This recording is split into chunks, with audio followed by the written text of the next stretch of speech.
Morena koutou, welcome to our 8 a.m. stand-up today, Monday 13th of February. We will be doing, as we are now, an update this morning and also later this afternoon. This morning I have with me a number of speakers from different agencies supporting our response to Cyclone Gabrielle. I have with me Fire and Emergency New Zealand District Manager of Auckland City, Vaughan McKerrath, St John's Andy Everis, and Auckland Transport's Executive General Manager Stacey Vanderputten. As predicted, Cyclone Gabrielle is now impacting parts of the upper parts of New Zealand. And as was forecasted, those first impacts are in the form of wind. Apologies, there's a slight noise going on in the background there. So Auckland has had gusts of up to 130 kilometres per hour over the past 12 hours, and Aotea Great Barrier Island has had gusts of up to 160 kilometres per hour. We know that the wind will be coming and going throughout today, and the wind direction may change. So if you haven't experienced heavy winds overnight, don't think that they won't be coming for you at some other point in the day. Equally, if you're getting a bit of a reprieve right now, make the most of that because they could return also later. The impact of Gabrielle is still in its early stages, and further serious and severe weather is still expected for Tamaki Makaurau later today and into Tuesday morning. Now is not the time for complacency. Please follow the advice on official channels and keep informed of updates. Be prepared to leave if you need to, and look out for one another. Overnight, we've had people registering in 8 of the 27 civil defence centres and shelter sites that we've stood up. These sites are available across Tamaki Makaurau for individuals and families who need to leave their homes and are not able to stay with friends or family. A further 12 community-led centres are also being run by community groups at local marae and churches, and you can find the locations on the Auckland Emergency website, aem.org.nz, or if you need to, you can call us on 0800 22 2200. The lines companies have reported that thousands of homes are without power across the upper North Island, including throughout Auckland. They are working as quickly as they can to restore power where they're able to, but further power outages are likely, and of course the safety of their crews is paramount. It's likely to be quite a fluid situation in relation to power because, as I described, wind conditions will change and that may influence further power outages. So if power has come back on for you, then make the most of that, perhaps charging up anything that needs to be charged, doing things that you might need to do while that power is on. Auckland Transport is still urging people to avoid all non-urgent travel today and tomorrow. The Auckland Harbour Bridge has been reopened this morning, but Auckland Transport is advising that it could close again at any time if the wind rises, and we need to expect other road closures. Auckland Council has closed all its non-essential services across the region today and tomorrow, and we advise anyone travelling today to plan for things to change.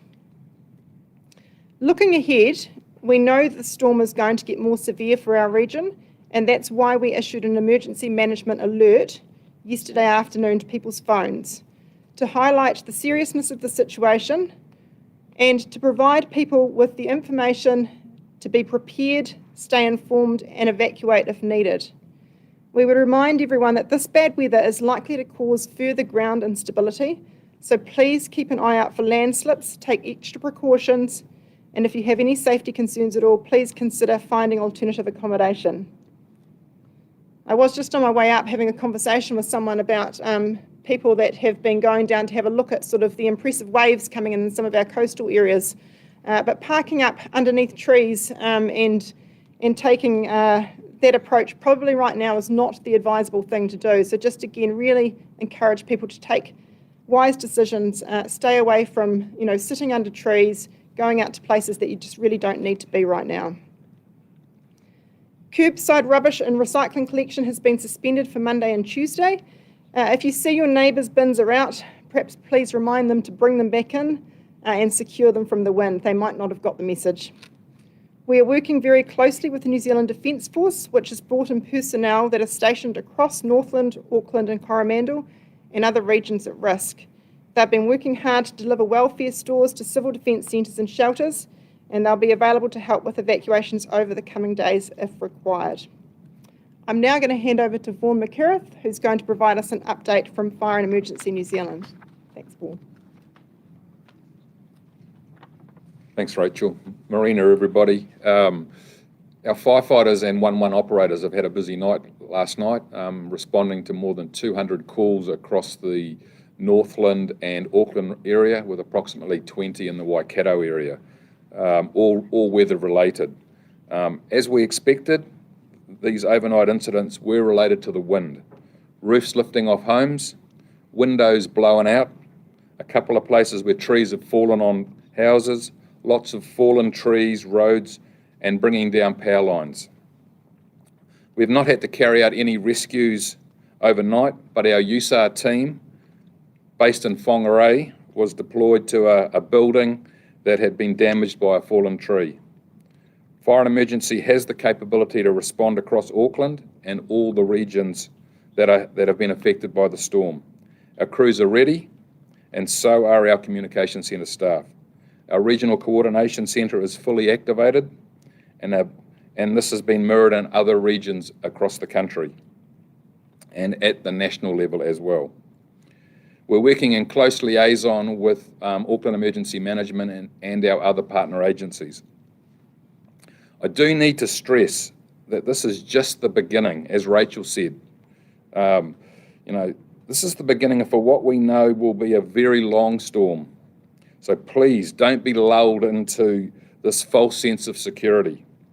As the wind gets stronger and when the rain hits, it's going to be heavy. We're expecting a number of 111 calls, and we're expecting that to really ramp up. We're expecting widespread surface flooding, so please don't drive through the floodwater. You can't see how deep it is, whether there is submerged objects. Watch out for fallen trees or flying debris.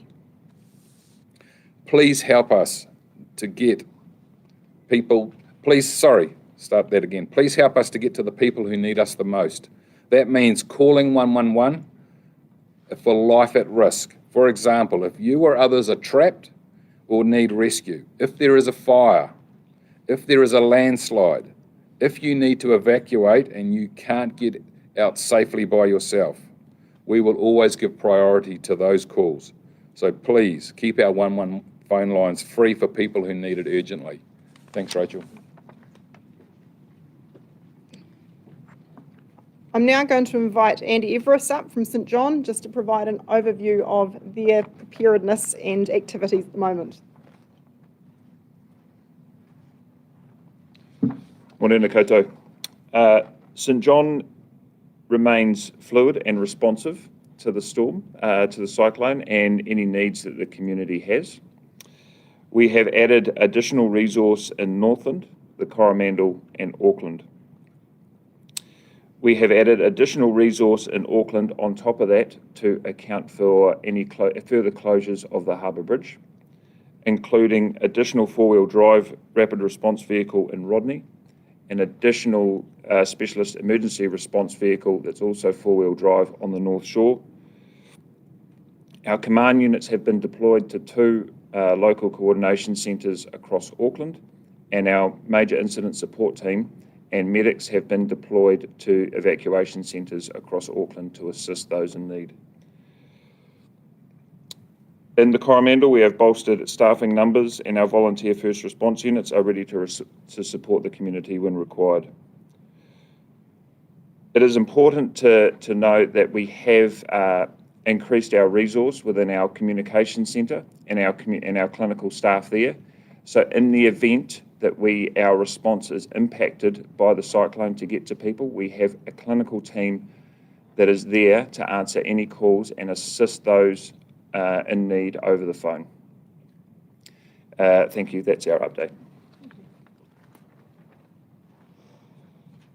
And finally, just an update on the state of the roads around the region. I have Stacey Vanderputten, who is Auckland Transport's Executive General Manager of Safety. Thank you, Rachel. Kia ora koutou. Just reiterating that key message that we are urging Aucklanders to stay at home and keep off the roads unless absolutely urgent to travel today. The most up-to-date advice is available via our website and will be updated periodically as new information comes to hand. If you're using public transport, please use the AT mobile device in order to look at your options. There is a lot of disruption across the network, so we'll start with public transport. So with our rail services, our train services, KiwiRail, the track owner, has suspended all passenger train services in Auckland until at least 3 p.m. today. At this stage, and due to the late notice, rail replacement buses are not available other than those that were already scheduled on those pieces of network, those being the Onehunga line and the southern line between Otahu and Newmarket. If your travel is essential, we encourage those customers that usually use train to use the AT mobile planner in order to be able to see what bus services are available in your area. Pending an update from KiwiRail later this afternoon, we will be looking at what bus replacements we can provide across the network. We will be prioritising those pieces of the network with essential services connections, particularly around the hospitals.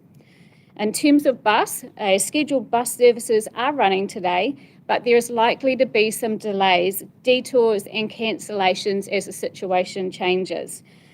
For schools, which are opening today, we are providing school bus services, and as usual, we have asked our operators to kindly prioritise those services to make sure that students can get to school. In terms of ferries, we expect there to be ferry cancellations throughout the day as conditions on the harbour worsen and the swells increase. We're in constant contact with our ferry operators.